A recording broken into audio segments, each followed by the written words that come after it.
City news वसा जनसेवेचा। बुलढाणा येथील जिल्हा सामान्य रुग्णालयामध्ये झालेल्या भ्रष्टाचाराप्रकरणी गेल्या 1.5 वर्षांपासून दैनिक जनसंचालन आणि सिटी न्यूज जनतेचा प्रहरी म्हणून सातत्याने आवाज उठवत आहे। त्यामुळेच हा भ्रष्टाचार चव्हाट्यावर आला असून आता राज्यपालांच्या आदेशानंतर शासनाकडून दोषींवर कारवाईचा दांडपट्टा सुरू झाला असून या भ्रष्टाचाराप्रकरणी तत्कालीन जिल्हा शल्यचिकित्सक डॉक्टर नितीन तडससह इतरांवर विविध पद्धतीने खातेनिहाय कारवाई करण्याचे निर्देश अवर सचिवांकडून निर्गमित करण्यात आले आहेत। कारवाईच्या या आदेशांमुळे सिटी न्यूज आणि दैनिक जनसंचालनच्या भ्रष्टाचाराविरोधी लढ्याला मोठे यश आलंय। दैनिक जनसंचालन आणि सिटी न्यूज गेल्या 1.5 वर्षांपासून सातत्याने या संदर्भात वृत्तमालिका प्रकाशित करून भ्रष्टाचारांना उघडे पाडण्याचं काम करते। या भ्रष्टाचारात सर्वात प्रमुख नाव समोर आले ते डॉक्टर नितीन तडस आणि प्रकाश बोते यांचं। तडस आणि बोते यांनी आपल्या कार्यकाळात इतके गैरप्रकार आणि भ्रष्टाचार केलेत की कोणी कल्पना देखील करू शकत नाही। या संदर्भात सातत्याने सिटी न्यूज आणि दैनिक जनसंचालनने वरिष्ठ अधिकाऱ्यांकडे तक्रार करते। खरात सिटी न्यूज आणि दैनिक जनसंचालनने पाठपुरावा केल्यानं राज्याच्या अवर सचिवांनी पत्र जारी करून नितीन तडस आणि बोतेंसह इतर यांच्यावर कठोर कारवाईला सुरुवात केली आहे। अवर सचिवांच्या पत्रात म्हटलंय की 15 ऑक्टोबर 2020 ते 31 मे 2021 पर्यंत जिल्हा शल्यचिकित्सक होते।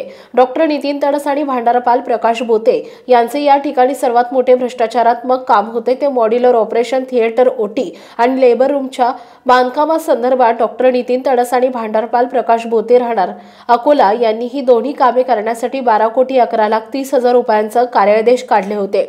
हे आदेश जारी करताना एकूण रकमेच्या 3% सुरक्षा ठेव घेणं बंधनकारक असताना डॉक्टर तडस यांनी याकडे अर्थपूर्ण दुर्लक्ष केले। सोलापूर येथील मालक एक टेंडरसाठी कंपन्या अनेक एवढा असलेला तो वादग्रस्त कंत्राटदारावर एवढी मेहरबानी दाखवण्याचं कारण काय हा मोठाच प्रश्न आहे। याशिवाय नियमाप्रमाणे 160 दिवसांमध्ये हे काम पूर्ण होणं गरजेचं होतं। जे कामाचे कार्यादेश दिलेत त्याची पुरवठापूर्व तपासणी PDI किंवा एखाद्या त्रयस्थ संस्थेकडून करणं गरजेचं होतं। तेही केलं गेलं नाही। यापुढे जाऊन तडस आणि भांडारपाल बोते यांनी तर कहरच केला। त्यांनी मॉड्युलर ओटी कामकाज पूर्ण न होता देखील सुरुवातीलाच 80% रक्कम सोलापूर येथील इमानदार असलेल्या नाव मोठं दर्शन खोटं कंत्राटदारास अदा करून टाकली। हे सर्व काही करताना डॉक्टर तडस आणि बहुचर्चित भांडारपाल बोते यांनी एवढ्या बेशरमपणा का केला हेच कळत नाही। विशेष म्हणजे ही रक्कम अदा करण्यापूर्वी जिल्हाधिकारी बुलढाणा यांची मंजुरी घेणं आवश्यक असताना डॉक्टर तडस आणि बोते यांनी परस्पर बिले अदा केली।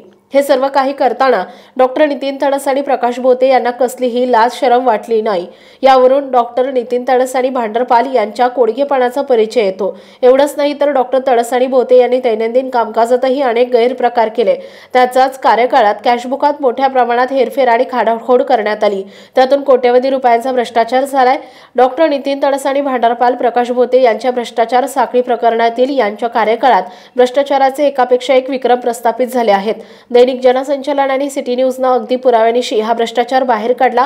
या कामी दैनिक जनसंचालनला सामाजिक कार्यकर्ते चंद्रकांत खरात आणि माहिती अधिकार कार्यकर्त्यांचीही मदत झाली आहे। त्यामुळेच आज या भ्रष्टाचारा प्रकरणाची दखल खुद्द राज्याच्या राज्यपालांनी घेतली आहे। त्यांच्या निर्देशानंतर राज्याच्या अवर सचिवांकडून कारवाईला सुरुवात झाली असून डॉक्टर तडस आणि बोतेंसह इतरांवर तात्काळ फौजदारी स्वरूपाचे गुन्हे दाखल करून त्यांनी भ्रष्टाचारातून जी काही अवैध संपत्ती चलअचल संपत्ती जमा केली आहे ती तात्काळ सील करून तिचे लिलाव करून येणारी सर्व रक्कम शासन दप्तरी जमा करावी। तसेच या भ्रष्टाचाराप्रकरणी इतर दोषी लोकांवरही योग्य ती कारवाई करावी यासाठी दैनिक जनसंचालन आणि सिटी न्यूज सातत्याने प्रयत्न करीत राहणार आहे। नाव मोठं दर्शन खोटं इमानदारीचे ढोल वाजवणाऱ्या त्या भ्रष्टाचाराच्या दोषींचे खरे चेहरे आम्ही जगासमोर आणणार।